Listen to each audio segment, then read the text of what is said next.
Prince Charles puts on brave face in Scotland after Queen's climate law exemption emerges.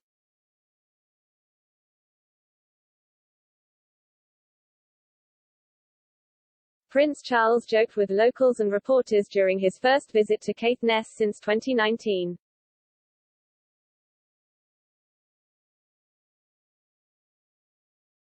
Prince Charles wore a kilt in Rothesay tartan as he met with volunteer beach cleaners at Scrabster Beach in Caithness. The Prince of Wales, known as Duke of Rothesay north of the border, was shown some of the most curious objects found by beach cleaners during their regular trips to ensure the shoreline is kept clean. Speaking with Dorcas and Alan Sinclair, founders of the Caithness Beach Clean Group, Prince Charles discovered the cleaners had found even a coaxial cable on one of the local beaches.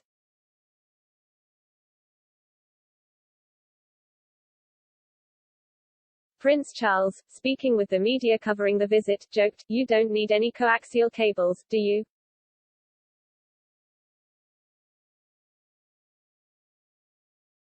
Mr. and Ms. Sinclair founded the group in 2019 and have since carried out 3,500 beach cleans.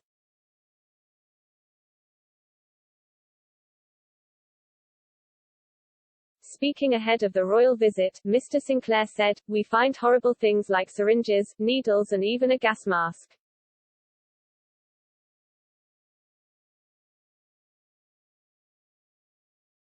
"Recently we found a giant boy. One of the cleaners got a tiny leather child's shoe that is absolutely ancient."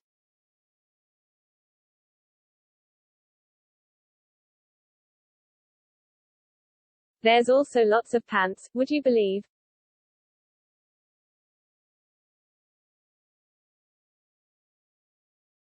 "So many people find men's pants, only men's, never women's, and we talk about having a pantometer because there's a running joke about who finds the most pants."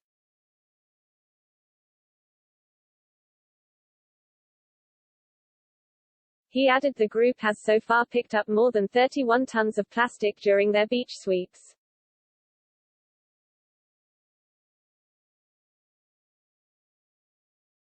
Ms. Sinclair noted the Prince of Wales had dedicated decades of his life to raise awareness on plastic pollution, climate change and sustainability.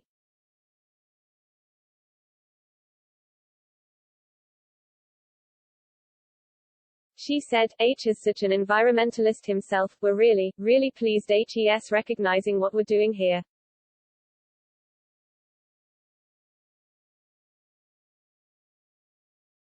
Prince Charles publicly raised concerns over plastic waste and air pollution in a landmark speech delivered in 1970.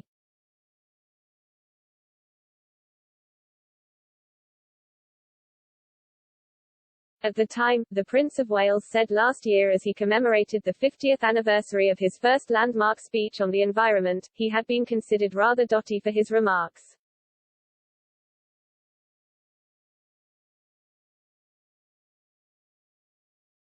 Asked what she would speak to the prince about, Ms. Sinclair added, "I'd like to tackle him about fishing because 99% of what we pick up is fishing-related, nets, reels etc., in case he can use his influence."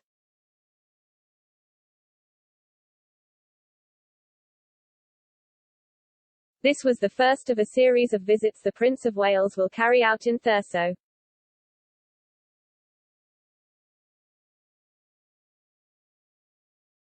After meeting the Sinclairs, Charles visited D.S. McGregor and Partners Veterinary Surgery.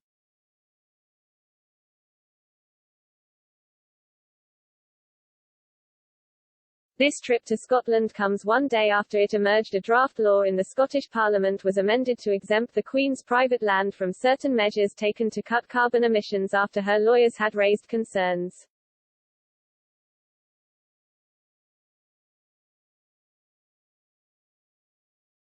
This was found in documents uncovered by Lily Humphreys, a researcher for the Scottish Liberal Democrats using Freedom of Information laws, and first reported by The Guardian.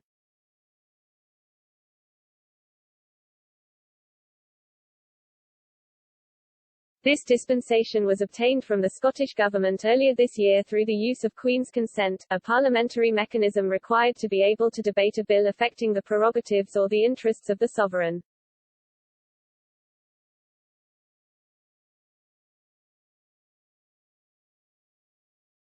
Scottish First Minister Nicola Sturgeon's principal private secretary wrote to the Queen's most senior aide Sir Edward Young on January 12 to ask for her consent to the Heat Networks Bill.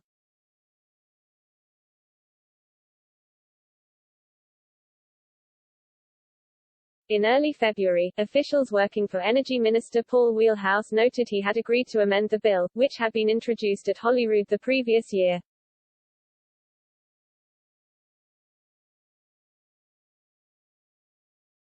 The officials also said, Minister agreed to proposed amendment that would address sick concerns from Queen's solicitors.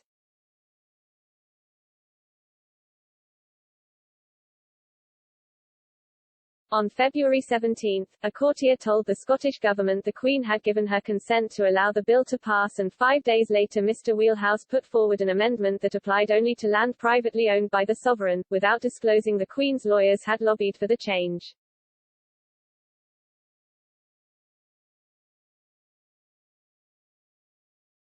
Through this exemption, the Queen is not required to sell parts of her private land to facilitate the construction of underground pipelines to heat buildings using renewable energy rather than boilers powered by fossil fuels.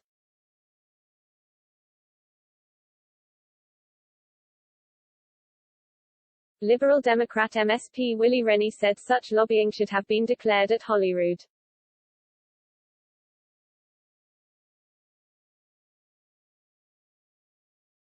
A Buckingham Palace spokesman said, the royal household can be consulted on bills in order to ensure the technical accuracy and consistency of the application of the bill to the Crown, a complex legal principle governed by statute and common law.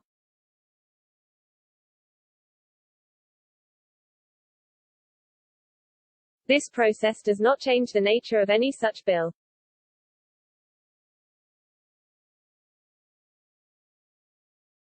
A spokesperson for the Scottish Government said, Scottish Government policy is that the Crown should be subject to regulatory requirements on the same basis as everyone else, unless there is a legitimate reason for an exemption or variation.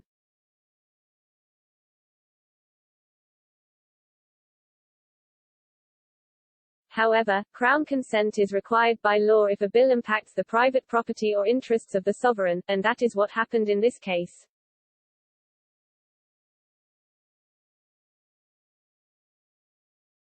In this instance, the Scottish Government considered it appropriate to limit the exercise of compulsory purchase powers in relation to the Queen's private estates.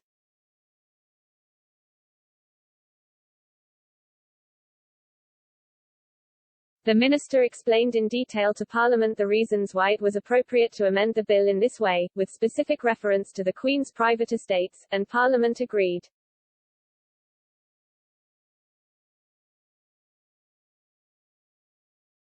Mr Wheelhouse, who lost his seat at the May Scottish election, said, I led several bills in my time and these sort of exemptions for the Queen's interests are sometimes required as a necessary step.